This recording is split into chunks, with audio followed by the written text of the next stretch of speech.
evening, everyone. Thank you so much for coming out this evening. I have wanted to meet Nicholas Meyer, author of The 7% Solution, a classic from, oh my God, was it 1973?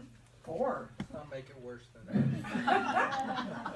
And I have learned one of the best ways to prepare for doing one of these programs is to ply the author with alcohol beforehand at a friendly bar. And so what I've learned from that is that, and I didn't know this, is that Nicholas Meyer has had a distinguished career as a writer, scriptwriter, and director of Star Trek, among other things. So we were telling Star Trek stories over drinks. Who knew? Right, and my favorite moment was when he told me that he was working on one, and one of the people involved said to him, "Are you filming on location?" And your response was?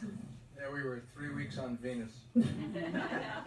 Anyway, next to Martin is his editor, Keith Kahla, a longtime friend of mine from St. Martin's Press, who's going to chime in. And next to me is Martin Edwards, who flew in from London yesterday and did an event with us last night. And due to an unfortunate decision to check his suitcase, which finally arrived this afternoon, not yesterday, he has not actually read the Nicholas Meyer book that he was going to talk to him about, so that's why I'm here, because I have, and Keith has, and of course, our author has, right? So what are you going to do, just be decoration? Well, one of the things that's always fascinated me, having read 7% Solution a long time ago, was your choice to go for a novel rather than short story, because really Conan Doyle was a short story writer. I think we might agree on that. Well, we might, except for his novels, The White Company, Rodney Yeah, Stone, well, Lost World. He wrote a lot of novels. He did, but they weren't as good. The Hound of Baskervilles is best of the Holmes novels, but his masterpieces are short stories, wouldn't you think? I agree. I don't know if this works, but I'm agreeing. So what tempted you to write a novel about Sherlock? When I... Thank you, Ambassador. When I was a kid in grade school and high school, and we had art class, my paintings were always murals. I was always the one out in the hall with long rolls of paper. The short story has never, with a few intermittent exceptions, been my métier. It was always a big canvas that appealed to me. Give me CinemaScope or give me death. Sounds good. It does sound good. It can appear on your gravestone. Has a certain ring to it. No, on my gravestone it's going to say, "At last, a plot."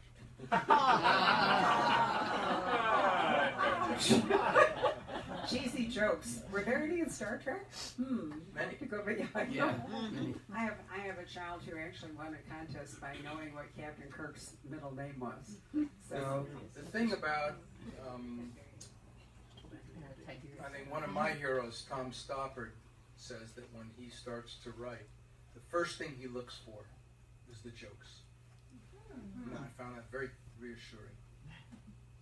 So Keith, just to bring you into this conversation, how did you feel when Nicholas Meyer popped up after a prolonged absence?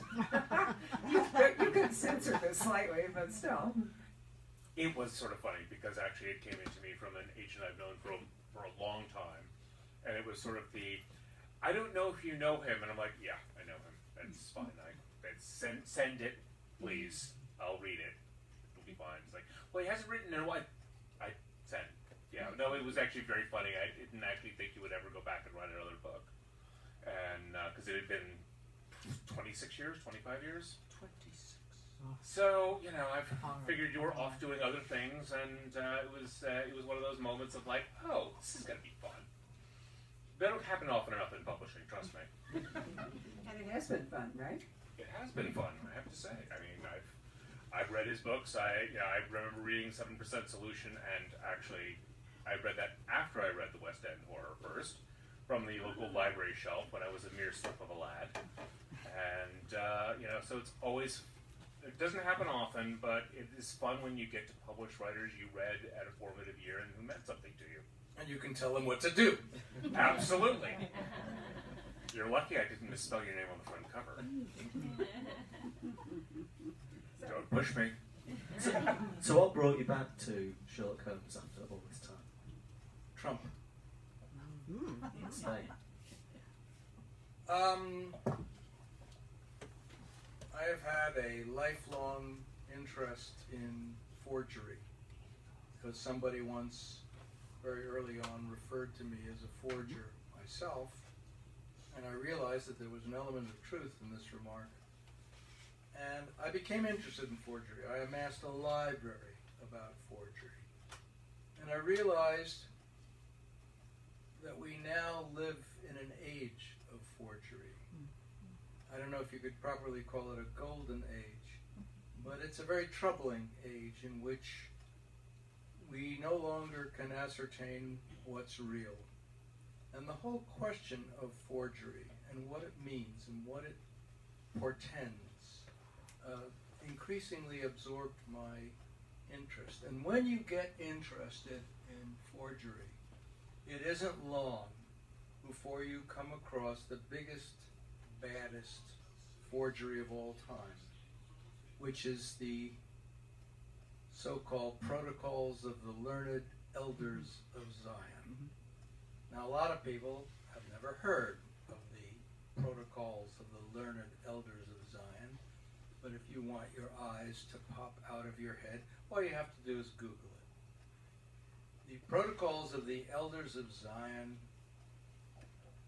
purport to be the minutes of a secret meeting of Jews plotting to take over the world.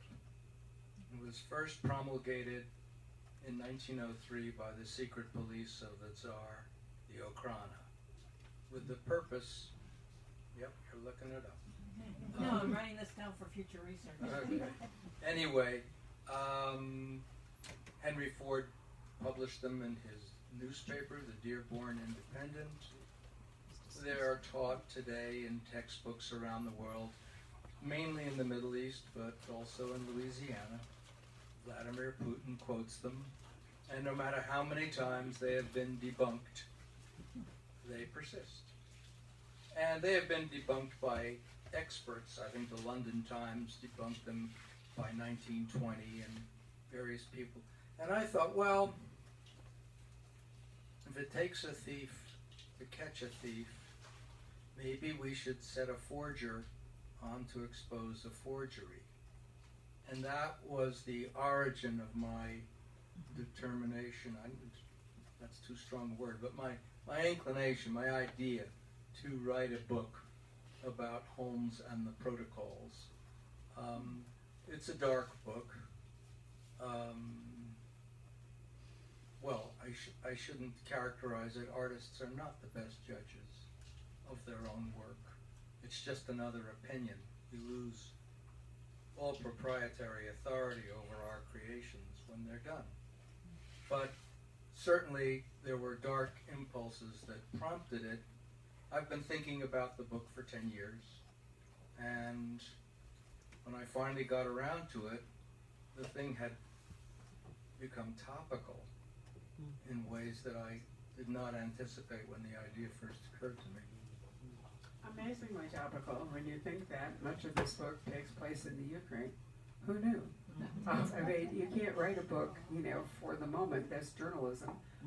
But I thought it was especially fascinating that much of the landscape of this book, in fact, is in the Ukraine.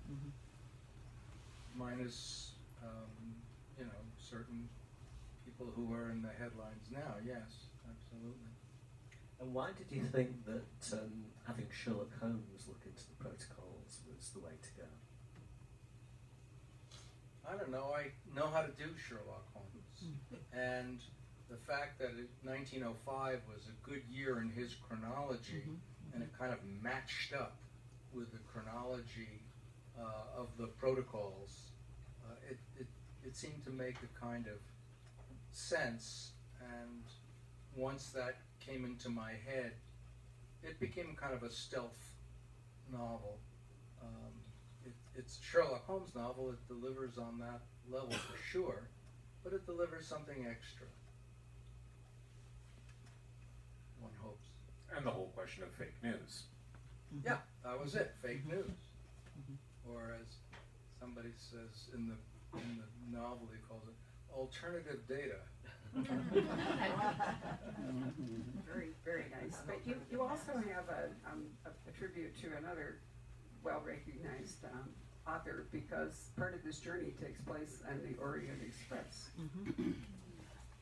Yes, that is. Was that just accidental, or was it a nod to Agatha Christie, or was it the only way to get where you were going? It was the only way to get where I was going, and I did a lot of research on the Orient Express, and I'm crazy for trains. I love trains, and I've always wanted to go on some version of the Orient Express. I did a lot of research and drooled a great deal. Oh, so this wasn't actual research, that you just envisioned what it would be like to travel? No, there's lots of books about. No, but you personally didn't No, write on the no. Orient Express. Oh, that's a disappointment. Why not? Tax deduction. Well, part of it might be that I think one overnight on the train is like $5,700 a person. That's phenomenally expensive. I have looked at it. It's pretty expensive. It's very tempting. pricey. However, for any of you who might, Rob and I stumbled into it by accident. There are YouTube videos that people on the Orient Express have put on, like video cams, and actually taken you through. You can watch it. And the discouraging part today, if I remember it right, is that quite a lot of it's a bus trip at the end in order to get to England. I think the video that we watched was from, am I right, Rob, from Venice to London? I've done the Venice to London trip. Oh, And, you I have? have, Oh, yes, Martin. I have. Wow. As an Agatha Christie as well as a Sherlock Holmes fan. And it's 25th wedding anniversary. So we did that and got on, flew out to Venice, stayed in Venice, and then, which is one of my favourite places in the world, and then got on the train. And what happens is that the Orient Express stops when we get to the English Channel, and then you get on the Pullman.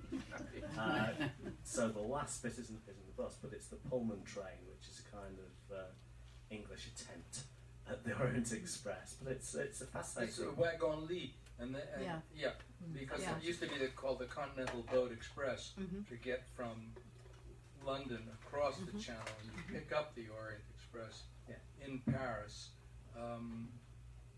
I've traveled on a lot of. I traveled across this country on train, and I also took the Canadienne across, and it's a lot of fun if you like trains. Yeah. If you don't like trains, it's not a lot of fun. Yeah, and it's not a journey to spend too long on, because there are no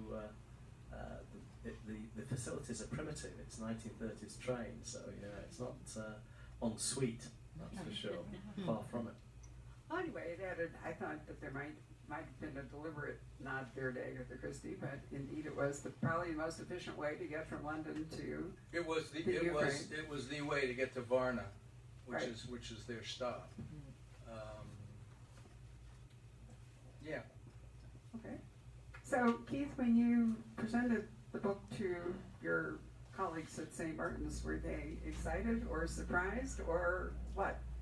I'm going to say that it pretty much depended on the age of the people I was talking to. My imprint publisher was like, wait, the 7% solution, that had Alan Arkin in it, which was correct. He's a movie buff, so we could go through all the movies. My editorial director actually had not familiar with the originals. And half the sales force was thrilled. They just could not believe it because they were really excited. And the other half were just sort of like, okay, got it. But it was an interesting mix. I mean, people remembered and don't remember the originals, and I would say there were people who just liked the idea of this book at this time about this topic, and the fact that Nick had a publishing history was less important. So Nick, you told me that you have a polished presentation that you would like to give. Well, so I don't know that I would like to. I was prepared to give why it. don't you do that? Since we've kind of exhausted our preliminary questions, it would be lovely if you would like to do that. Okay. Some of it may at this point be a trifle redundant, but if I see people yawning, I can take a hint. So I'm going to try to hold this and do this at the same time. But here's. You can make Keith hold the microphone. What's I it good can. for? Right. Oh, you don't mind doing that? I'm fine. Well, if I start to yawn, then man, we're in trouble. Okay. All right. Well, just you know how Harpo yawns. Because it's like that, I'll not do something wrong. Here's my little. When I talk about this book, as opposed to simply doing a reading from it, I wrote this to sort of contextualize it, and as I say, some of the ground may have been covered before, for which I hope you will forgive me. I think it's safe to suggest that impressions of the world first experienced in childhood are among the most potent and long-lasting. People, sights, and youthful experiences remain with us as a form of imprinting, when many more recent events have bewilderingly faded from memory. Such imprinting must invariably and inevitably include works of art, to which we are exposed at what we actually term an impressionable age. Tolstoy said that the purpose of art is to teach us to love life. Others have speculated that art helps us to escape or possibly to endure life. But any way you slice it, it is as young people that we tend to bond most passionately with certain books, pictures, movies, and music that end up forming so much of our future tastes and personalities. Certainly, among my own childhood artistic epiphanies, the works of Jules Verne, Alexandre Dumas, Robert Louis Stevenson, all helpfully introduced to me at bedtime by my father, along with the Just So stories, Alice in Wonderland, and yes, the works of Arthur Conan Doyle. These, along with the Marx Brothers, Charlie Chaplin, and a million other movies like Singin' in the Rain, Wizard of Oz, or Some Like It Hot, these, I say, occupy unique places in my heart, and for many of my generation, I dare say, in theirs as well. Younger folks may have missed Bambi and Cary Grant, who remains bafflingly unknown to those deprived souls who have never seen Notorious, Bringing Up Baby, or North by Northwest, but one of the few artistic creations who seems to have transcended successive generations with little difficulty is Sherlock Holmes. And of course, one cannot speak of the great detective without including his medical amanuensis. I am confident that I am not alone in finding myself speculating as to the astonishing durability of these two characters and the invincible hold they exert on our imagination and affections. Succeeding Quixote and Sancho Panza while predating Batman and Robin, they nonetheless survive with some dubious cultural concessions as clear iterations of themselves. My father gave me the complete one-volume Holmes when I must have been about 11, and though my memory occasionally plays me false, it is my recollection that I devoured all 60 stories, more or less at once. There was something compelling but also reassuring, comforting even, about this pair, whose ingenious but civilized responses to a world that was far enough away to feel like a fairy tale, but simultaneously close enough to my own to be recognizable. This may be as good a place as any to point out that detective stories, with the arguable exception of Oedipus, deliver power. These are the jokes. With the arguable exception of, well, I mean, think about it, folks, for a second. The guy goes searching for the murderer who turns out to be himself. If that isn't a twist worthy of Agatha Christie, I don't know what. Is this sleeping with his mother part? Don't give away the end. Detective stories deliver paradoxically the exact opposite of what they promise. Detective stories promise to thrill us with tales of murder most foul. The body splayed in an unnatural position, the head bashed in by a blunt instrument, wielded at the hands of a person or persons unknown. How is it then that we like to curl up with a good mystery? Do we curl up with audiobooks? I'm just asking. For heaven's sake, we readers like to take this mayhem into bed with us, and a more intimate conjunction can hardly be imagined. Why? Because in the end, detective stories, for all their protestations of mystery, gore, and accuracy, are reassuring. Unlike life, a random proposition in which people die for no reason. In detective literature, no matter how realistically the details are presented, in the end, everything adds up. Always. Unlike life, in these stories, nothing happens without a reason. And Sherlock Holmes is the ultimate reasoning machine. I do not propose to answer the question of what makes Holmes in particular so popular. The solution to that eternal riddle, I confess, eludes me. I'm sure we have as many theories as there are theorists. I will note something else instead, that all works of art are ineluctably products of the time in which they are created.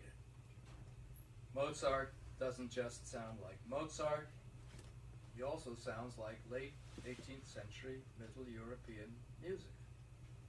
Renoir isn't simply inimitably Renoir. He is also unmistakably a late 19th century French impressionist. Perhaps uniquely, Holmes and Watson are sufficiently flexible to be adapted to successive eras and locales. While purists like myself may cavil and prefer taking their Holmes straight, it cannot be denied that the Holmes-Watson brew has been poured into many a different shaped bottle, and the vintage seems to time travel well. Whether Holmes remains in the 19th century or fights World War II, whether he stays in London or turns up in the United States in the 21st century, very few Holmes adaptations prove unprofitable. And yes, there are certain cosmetic changes as the detective and the doctor bow to shifting cultural dictates. Though it might embarrass us to admit, there are occasional racist and anti-Semitic sentiments expressed in the original Holmes stories that grate now if they didn't then. And of course there's Holmes's drug addiction. Successive Holmes adventures have toned down or pruned altogether these unsavory attributes of the great detective, softening his misogyny and even, dare I mention it, his tobacco habit. One might argue that no great harm has been done by these Bowdlerizations, but I am less sure. What happens when we start rewriting our cultural history to delete that which bores or worse, embarrasses us? Do we cancel performances of The Taming of the Shrew? Cut out the ludicrously happy slaves from screenings of Gone with the Wind? To do so, I think, risks alienating us from our origins. Santana observed that those who do not learn the lessons that history teaches are condemned to repeat those lessons. I worry that with the collapse of education, we Americans no longer know or care who we are, where we have come from, or what we stand for. But Stepin Fetchit existed, as did Shakespeare's Petruchio, and when Billie Holiday sings Strange Fruit, she ain't whistling Dixie. We are foolhardy, I think, to pretend otherwise. There's no denying Bach sounds cool when performed by the Swingle Singers, but in my view, he's even cooler without them. I have certainly loved and marveled at Benedict Cumberbatch as the most persuasive Sherlock in memory, and Martin Freeman, a refreshingly credible Watson. But at the end of the day, I want my detective horse carriages, fog, cocaine warts, and all. To go back for a moment to my observation that all works of art are ineluctably products of the times in which they were created, I should note one addendum. One can hardly term it an exception, and that is this. Forgery, too, is the product of the time in which it is created. Though a good forgery may pass muster at first, as years pass, distinctions between the forgery and what it is imitating begin to jump out at us. Van Meegeren's Vermeers were rapturously celebrated when he allegedly discovered them in the 1930s, but today they appear hopelessly Art Deco. Take 4 films, all purporting to take place in 1776. And all the effort that has possibly been made when these films were shot to replicate 1776. Let's say one was made in 1920, another in 1943, a third in 1987, a fourth in 2003. I am confident that anyone and everyone here could, within 5 minutes, date within 5 years when those films were actually shot, whether in black and white, or color, silent, or sound, the length of eyelashes, depiction of women, political ideology, hairstyles, or the musical accompaniment. 1,000 such details as these will soon give the game away. So inevitably with Holmes. Each generation, one is tempted to say, gets the Sherlock it deserves. I believe it was Michael Chabon who observed that all fiction is fan fiction. In my own imitations, I try to sustain the illusion that such tales might have come from the pen of Arthur Conan Doyle. But I'm like a tone-deaf person trying to hum Beethoven's Ninth and keep my listeners from perceiving that I can't hear. Sooner or later, they will find me out, and my Holmes forgeries will also reveal the time as well as the cultural pressures and prejudices that informed their creation, so different from Doyle's. Forgery has thus interested me for a very long time. Questions posed by forgery include not only ethical, financial, legal, and philosophic considerations, but also aesthetic ones as well. If you have 2 paintings that cannot by any means be distinguished one from another, how can one be called better? Suppose one painting has been executed by Leonardo and the other by me. If they cannot be distinguished, why is one more worthy? The best answer I ever got to that question is that one could not exist without the other.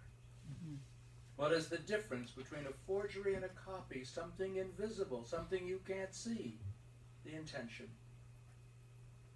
As a forger, or more charitably perhaps, a Doyle imitator, I must grapple with these problems, and here's another. Once a really good forgery appears in the world, it may be detected, but seldom exposed. I've been told by those who call themselves experts that there are more Renoirs hanging on the walls of famous museums around the world than Renoir ever painted. And if, as I suggest, time ultimately exposes most forgeries, it is also true that very few people who own Van Meegerens or de Hory's have ever proved willing to part with them. Forgeries devalue the truth, and the best take longest to expose, no matter how false they may obviously and ultimately appear. Today, we are surrounded by forgeries. Fake news is all the rage. Fake faces, stuffed fake sentiments into fake mouths. We're now drowning in fakery, lost in a photoshopped hall of mirrors where truth is increasingly difficult to discern. The internet wilderness has made every flat earther peer-reviewed. Lies race around the world while truth is putting on its shoes. Once you become interested in forgery, it isn't long before the most destructive forgery of all comes to your notice. And this is sort of where we got back to what I was originally saying. So I'll spare you my conclusion, but that's my little paper. Thank you.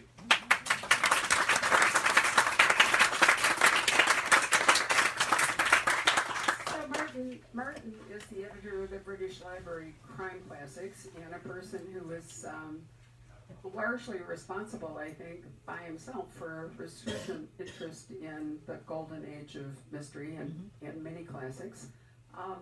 It's an interesting question, thinking about Nick talking about forgery, and yet you're looking for not forgery, but bringing books out of print or out of notice back to us.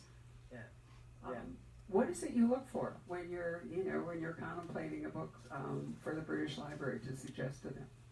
I look for books that or short stories that are hopefully relatively little known.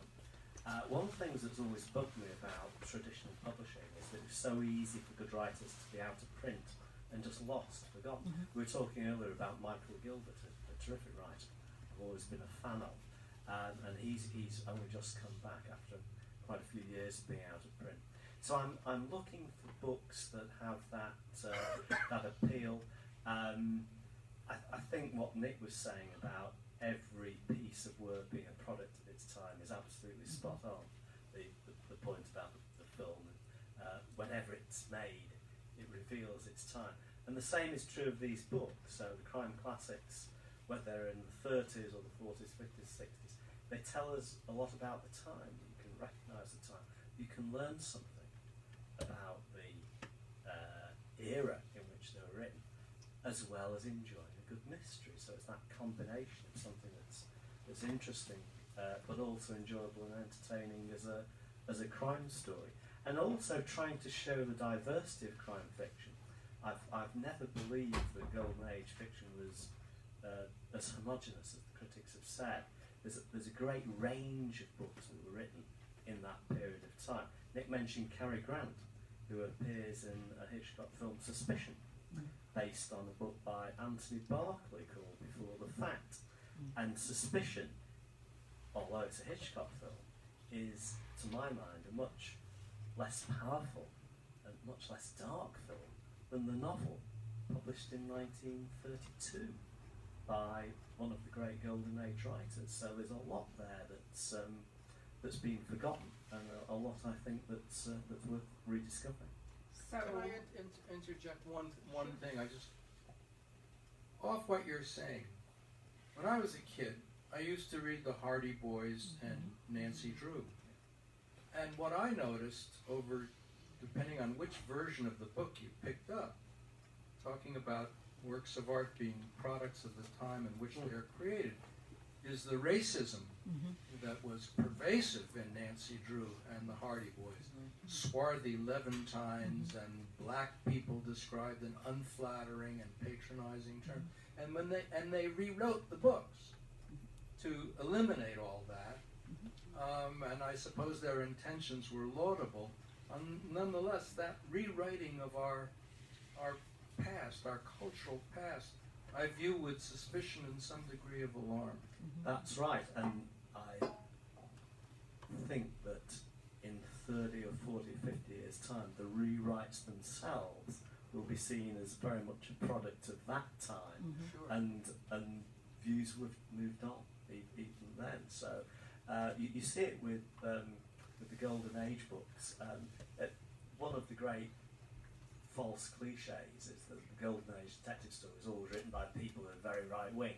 It's absolutely not true. A lot of communists who wrote Golden Age stories. The very term, the Golden Age of detective fiction, was coined by a Marxist called John Strachey. People like Nicholas Blake or Cecil Ray Lewis, who was a member of the Communist Party when he started writing detective stories. So there's a range of views implicit in these books.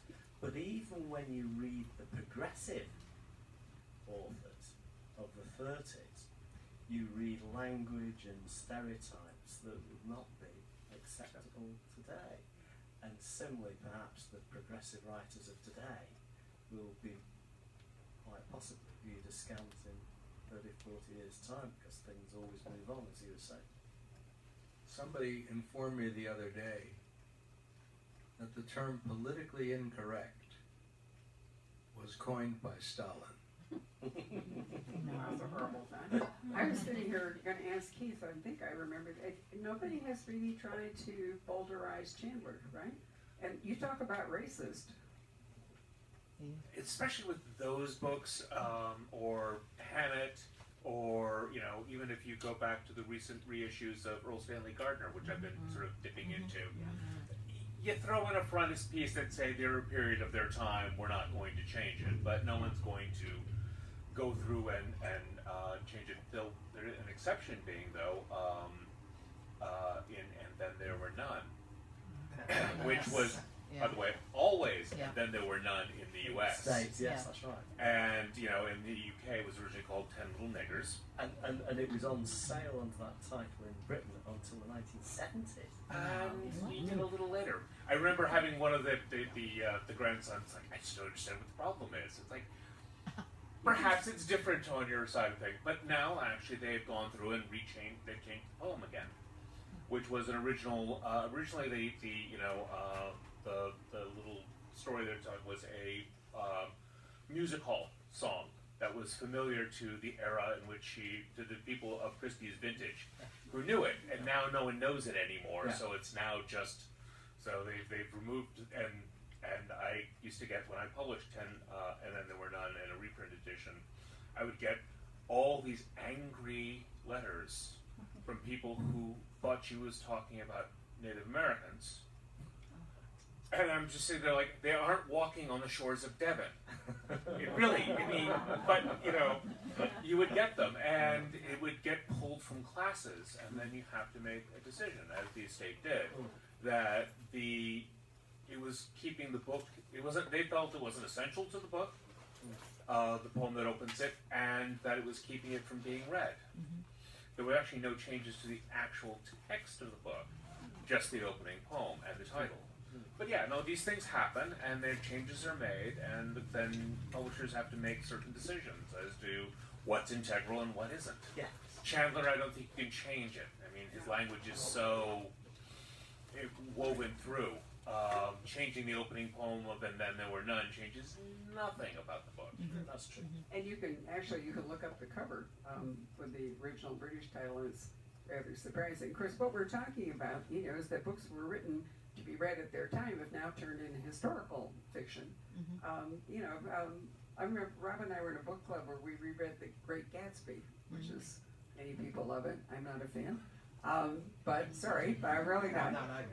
But as a depiction of the time that it was written, if you read it now as an historical novel telling us about what it was like in what's the 1920s, Manhattan, it's remarkable that way. So My, parents, and I am a parent, have a tendency to introduce their children to things that they can't wait for them to read. Right. Usually about a year before they're quite ready, by which time you can't stop yourself. And so we introduced my oldest daughter to The Great Gatsby. Maybe she was 11 or something.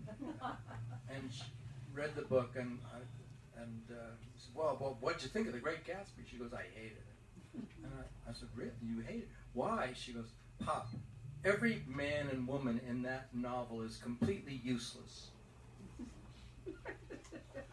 And I said, yes. And she said, well, then she went on to say, however, I do think the advice that Nick Carraway's father gives him on the first page is very good advice. Before you criticize another man, be sure you first walk a mile in his shoes.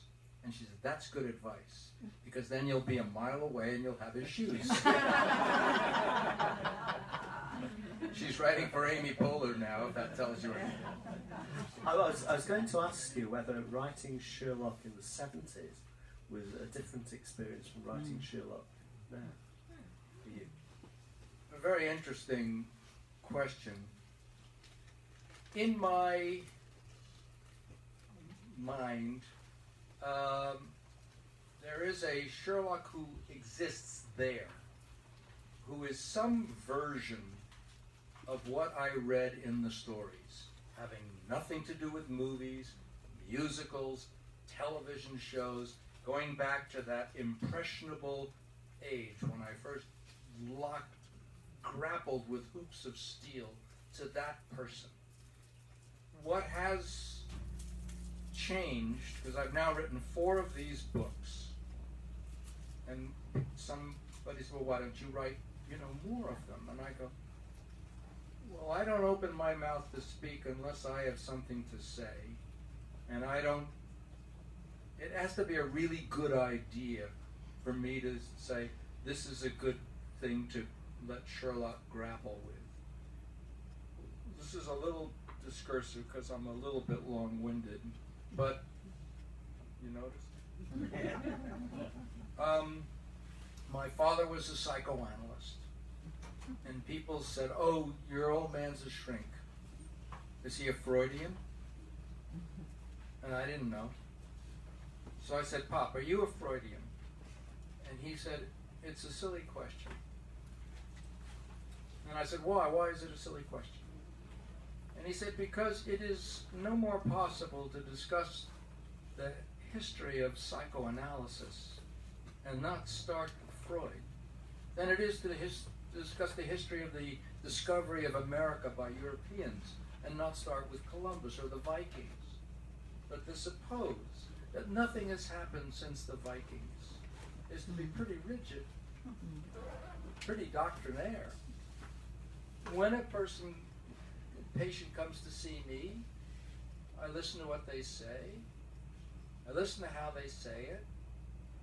I'm especially curious as to what they do not say. Look at how they're dressed. Are they punctual? What's their body language? I am, in short, searching for clues from them as to why they're not happy. And a little light went off in my head. I was about 12 or 13. I said, that sounds like detective work, what you do. And he said, it's very like detective work in a way. And suddenly, I said, oh, now I know who my father has always reminded me of. He's always reminded me of Sherlock. And then I found myself wondering, well, how much did Arthur Conan Doyle knew about the life and writing of Sigmund Freud? And the first thing that you notice is they're both doctors. They both died in the same town, within 9 years of each other. Holmes was a cocaine addict. So was Freud for a time. Doyle, and actually, cocaine, Freud discovered it with 2 other doctors, Königstein and Kohler, for use as an anesthetic in eye surgery. Arthur Conan Doyle studied ophthalmology in Vienna. So these coincidences this is how slow I think, because that started when I was 13. I didn't write the book till I was like 27. But things happen very slowly for me. If I talk fast, you can be sure I'm playing a tape. But it was just one slowly. And then when they asked for the second book,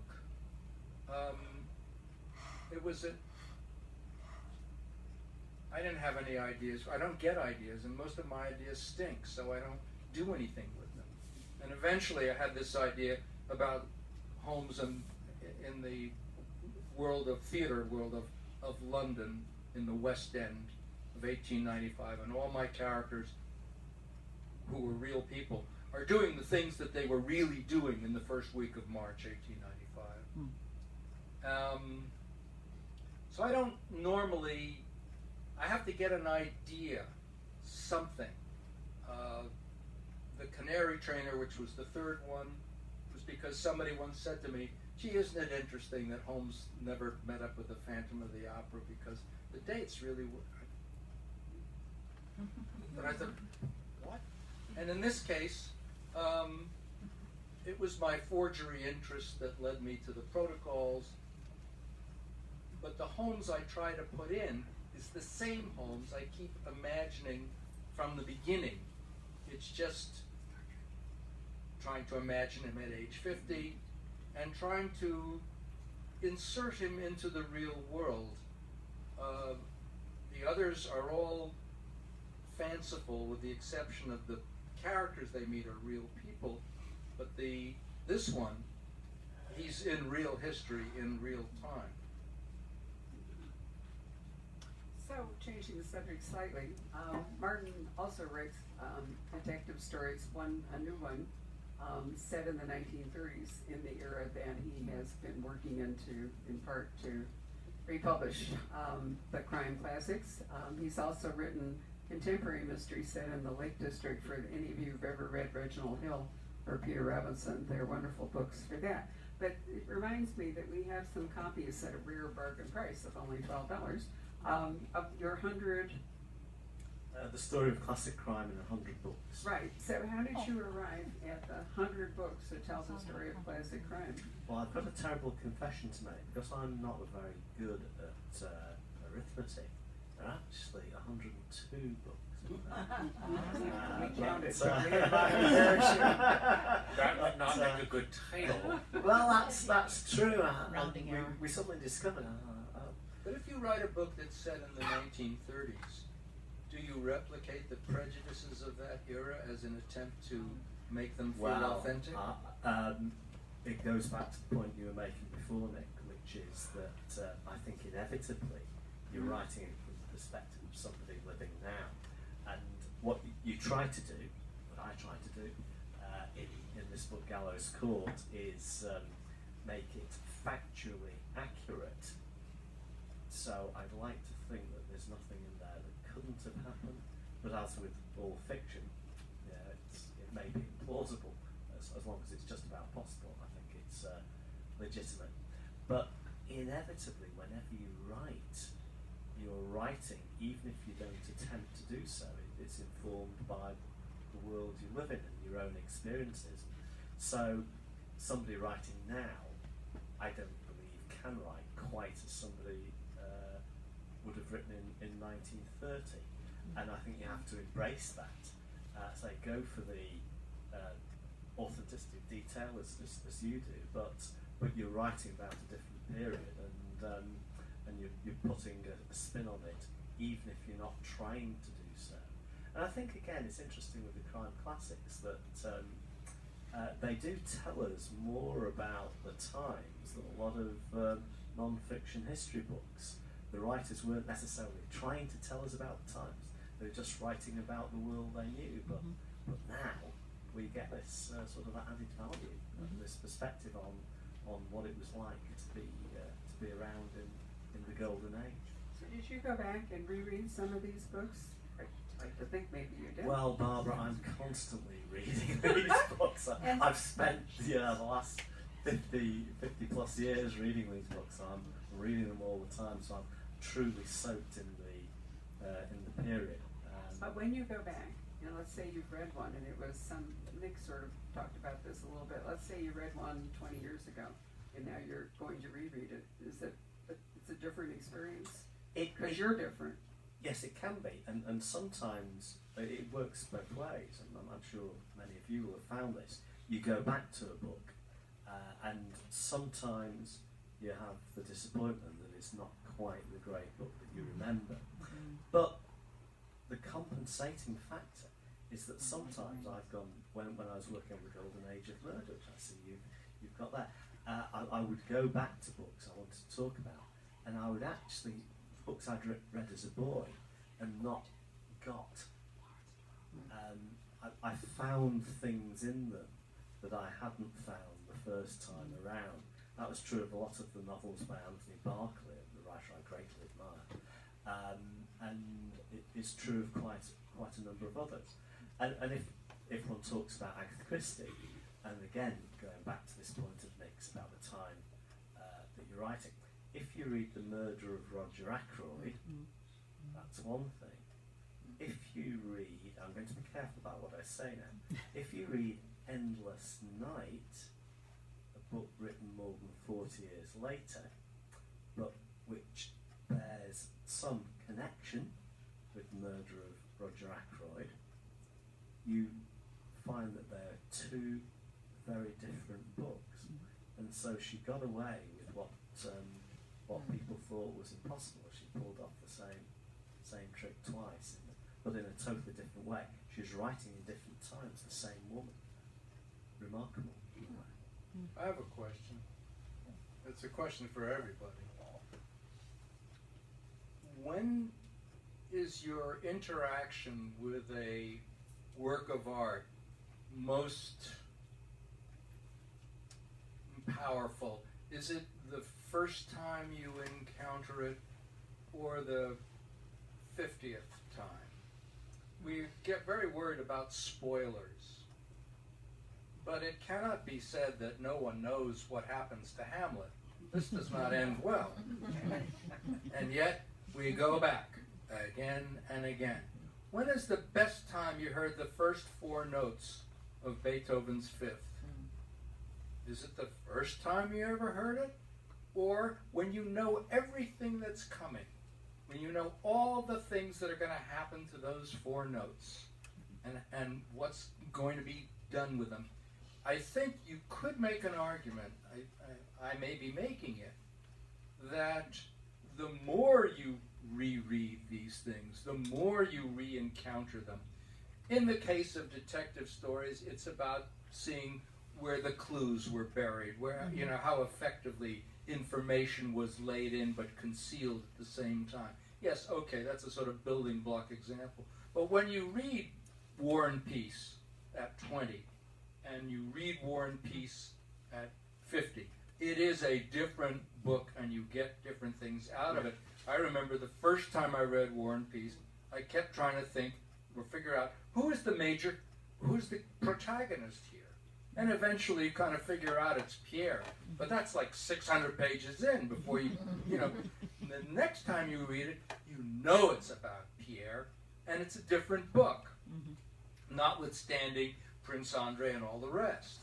So my question is, have people ever considered this question, whether the first or the 500? And if you have, did you come to any conclusions of how you feel about that? Oh, I can't resist this one. I think there are some books that are perfect for the age at which you read them. I think if you're 15 years old, male, and reading Catcher in the Rye, he is one of the most insightful, brilliant, you totally feel that way. If you go back to that character at 50, you want to throttle him. He's the most irritating little creature who needs to be kicked. There are certain books like that. I can think of books that I read and loved. I read Manhattan Transfer by Dos Passos when I was 21, and I loved every word on the page. I reread it at 50 and thought, needs some cutting. And, you know, the same thing I can think of, like being in my mid-20s, a little bit lost, reading Bright Lights, Big City, which is not a good book, but really brings out the emotion of being completely lost in a big city. That makes sense. And again, it doesn't stand to rereadings. I don't recommend it. But then there are books that you can read again and again and find new layers and new things and approach differently. You know, I have a friend who argues that you have to read Jade Austen every 10 years because each decade you find something brand new in them.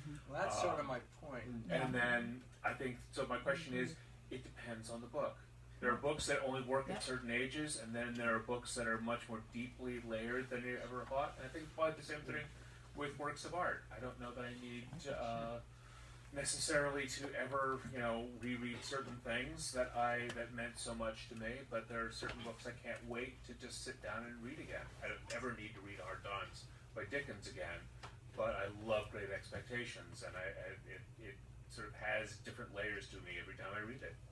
Yeah, I think to some extent you at least hinted at the answer to your question when you said in your talk that a lot of the early experiences are very formative in life. Right. And so and I agree with that entirely, the tastes, whether it's the pop music or the books, whatever, they often stay with you.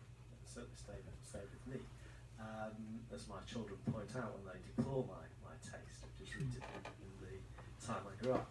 And I think that perhaps part of the answer to the question is that when you're young, the experience you have with these books or whatever is very visceral and powerful. The experience that the two of you have been talking about when you go back and you reassess books and find new things, it's a more sophisticated, perhaps more thoughtful. You delve into them a bit more, but maybe and it may be a more rewarding experience in many cases, but it's not perhaps quite got the visceral power of youthful first encounter. Can I add something to that? Because we sell an awful lot of series, crime fiction. I have found over the years, listening to customers, that it's the first encounter with that voice that tends to stick. And it might not necessarily be the first book in this series, although tragically most of the time everybody wishes it were, because going back can often wind up with if you didn't read it first, it never is going to read the way it would have read if you not making any sense first. I could give you an example. Elizabeth Peters wrote a book called The Crocodile on the Sandbank, and she went on to write some absolutely wonderful Victorian books about Amelia Peabody and explorations in Egypt and all. But a central tenet of the first book, A Suspect, if you read any other book after, before you read the first book, the whole plot of the first book just goes away, right?